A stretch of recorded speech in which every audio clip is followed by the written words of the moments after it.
பயன்படும் கருவியாக மாறின உண்மை சரித்திரத்தை இங்கே காட்சியளிக்கிறோம். தேவன் தாமே இதன் வாயிலாக உங்கள் அனைவருடன் இடைப்படுவாராக.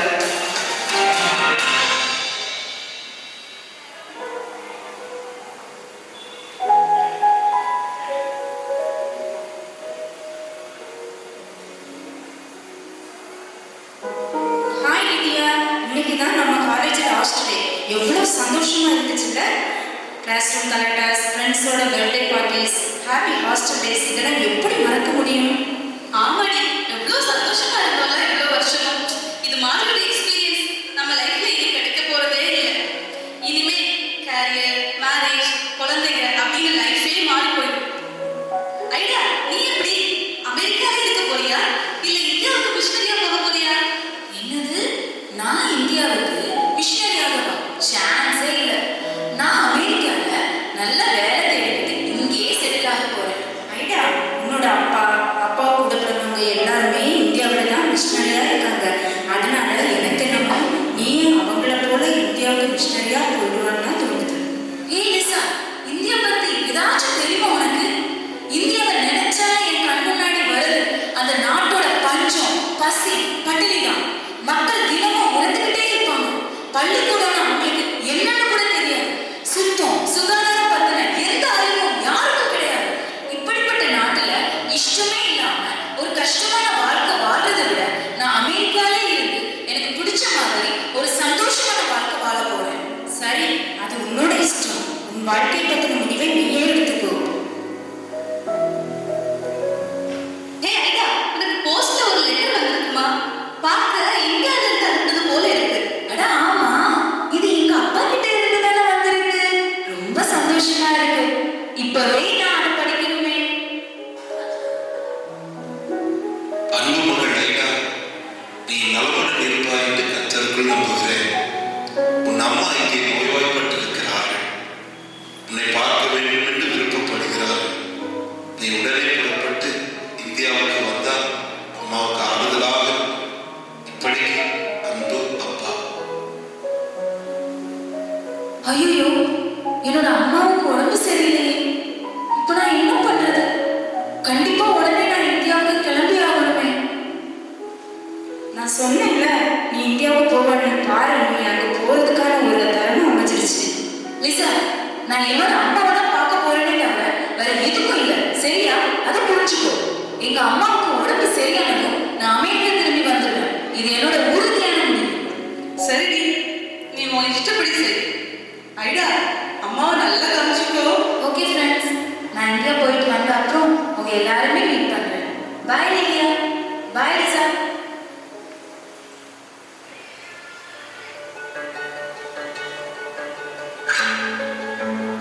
அதன்படியாக 1890 வருடம் இந்தியா வந்தார் ஐடாஸ்கர். இந்த வருகையால் அவருடைய வாழ்க்கையிலே தேவனுடைய பணிக்கு நேராக திசை திரும்ப போகின்றது என்று அப்போது அவர் அறிந்திருக்கவில்லை.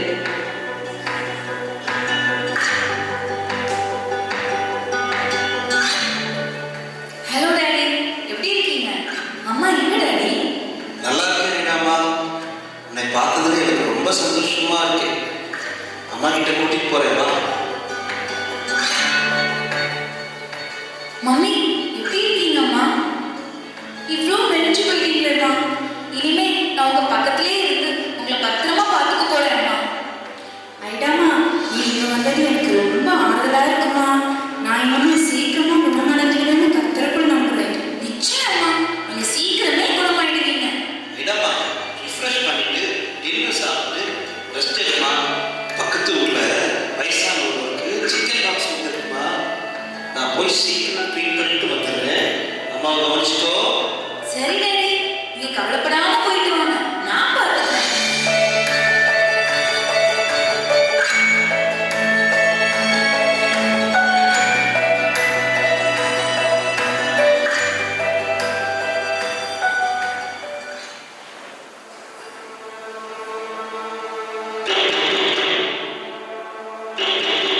டாக்டர் டாக்டர், யார் இந்த நேரத்துல கதவு தட்டுறது? சரி போய் பார்க்கலாம்.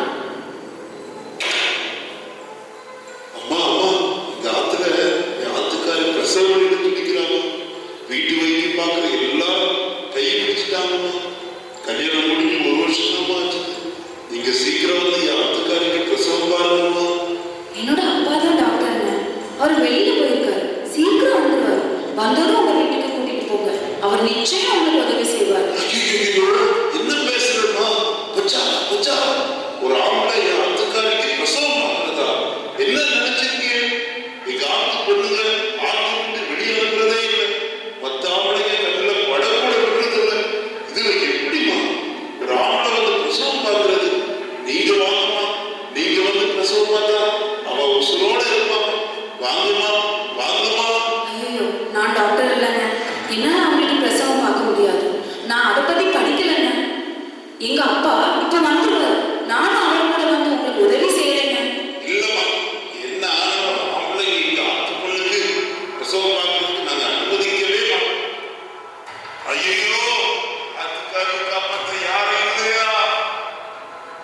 யாரும் இல்லையா?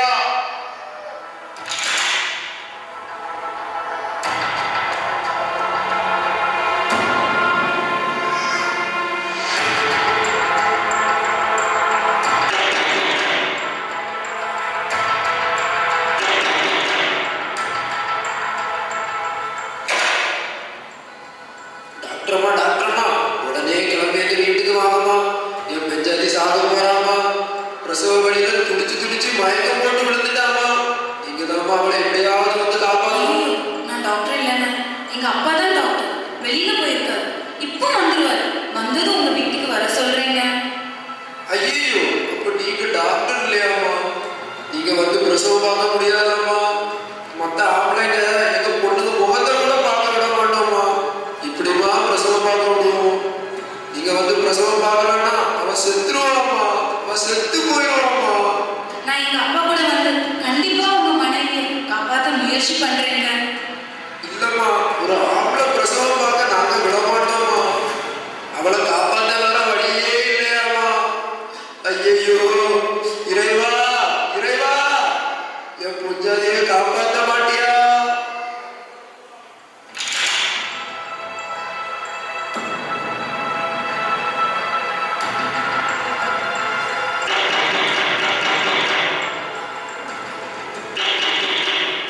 ஐயோ, யார் இது? மறுபடியும் பதட்டமா கதை தட்டுற சவுண்ட் கேக்குது. இயேசுவே, யாருக்கு எந்த கஷ்டமும் வர வேண்டாம் அப்பா. அம்மா அம்மா, என் மனைவி பிரசவத்தில் துடிக்கிறாம்மா. தலை பிரசவம்மா. இங்க வந்து என் மனைவிக்கு வைத்தியம் பாருங்கம்மா.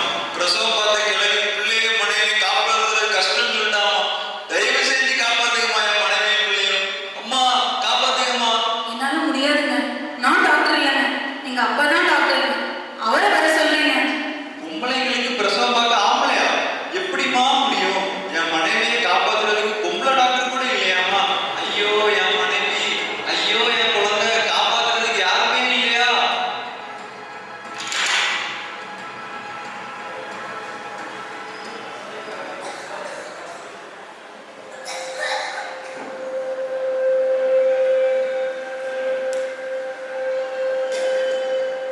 ஐடா ஐடா, ரொம்ப களைப்பா இருக்குமா அப்பாவுக்கு? ஒரு டீ போட்டு தருவியா? என்னம்மா இருந்துச்சு? ஏன் இப்படி அழுகுற? அப்பா, நீங்க வீட்டுல இல்லாதப்போ 3 பேரு உங்க ஒய்ஃபுங்களுக்கு பிரசவம் பார்க்க டாக்டர் வரணும்னு தேடி வந்தாங்கப்பா. ஆனா 3 பேருமே ஒரு ஆண் எங்க பெண்களுக்கு பிரசவம் பார்க்க கூடாதுன்னு சொல்லிட்டு திரும்பி போயிட்டாங்கப்பா. எனக்கு மனசுக்கு ரொம்ப கஷ்டமா இருக்குப்பா. ஆமாம்மா, இதுதாம்மா இந்தியாவோட நிலைமை. எத்தனையோ பொண்ணுங்க பிரசவம் பார்க்க பெண் மருத்துவர் இல்லாம இறந்து போயிடுறாங்கம்மா. சின்ன வயசுலேயே பெண் குழந்தைகளுக்கு திருமணம் செஞ்சு வச்சிடறாங்க. பட்டாம்பூச்சி மாதிரி துள்ளி திரிகிற வயசுல குழந்தைய வயிற்றுல சுமந்துக்கிட்டு பிரசவத்துல செத்து போன பெண் பிள்ளைங்க கணக்கே இல்லைம்மா. இந்த கொடுமையெல்லாம் மாற தேவைதான் ஒரு வழி திறக்கணுமா. சரி, நீ அழாத, நீ போய் படுத்துக்க.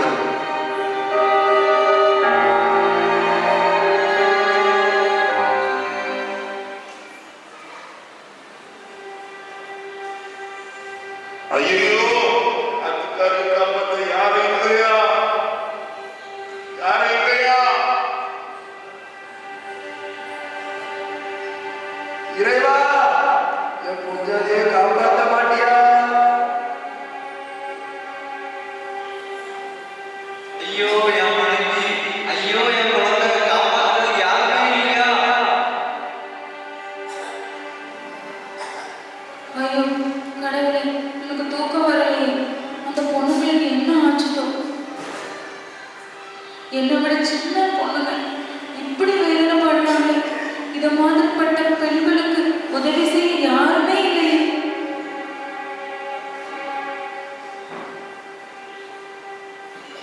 ஒருவேளை தேவன் என்ன இந்த பணிக்கு அழைக்கிறாரோ?